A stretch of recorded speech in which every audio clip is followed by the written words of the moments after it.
शास्त्री बुवांचा, शास्त्री बुवांचा. शास्त्री बुवा, एवढी मोठी शास्त्रार्थ स्पर्धा जिंकून आपण धर्म पताका उंचावली, त्या दरबाराला आपला अभिमान आहे. या दरबारात झालेल्या अपमानासाठी मला न्याय हवाय, असं द्रौपदी म्हणाली.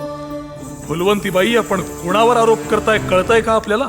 आम्ही बृहस्पती मानतो त्यांना. मी जर खोटं बोलत असन तर यांच्याच गळ्यातल्या तलवारीनं जीभ छाटा माझी.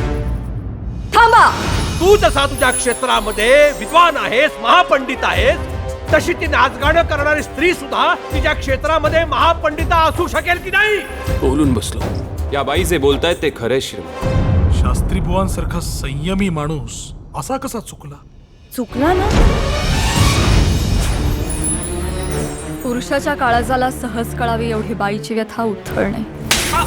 नक्की काय झालंय? हिंदवी स्वराज्य माझ्या राजाचं होतं. त्यांच्या दरबारात आया बहिणींना मान सन्मान दिला जायचा. या दरबारात मिळणार आहे का तुम्हाला? फुलवंतीबाई, तुम्हाला न्याय मिळणार. भर दरबारात तुमच्या या महापंडिताला आव्हान देते मी. ती नाचणार आणि मी बखवाज वाजवणार, हे प्राक्तन कुणीही बदलण्याचा प्रयत्न करू नये. ताल जपायचा की तोल, हे दोन्ही बाजूंनी महत्वाचं ठरणार आहे. ही लढाई वाटते ती सोपी समजू नका.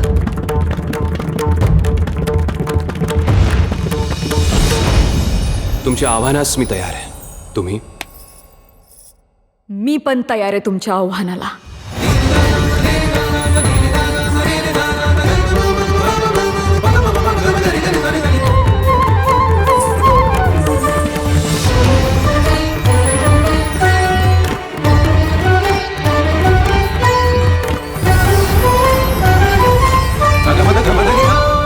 बकवास, घुंगर, शास्त्री बुवा, फुलवंती आणि पेशवाई.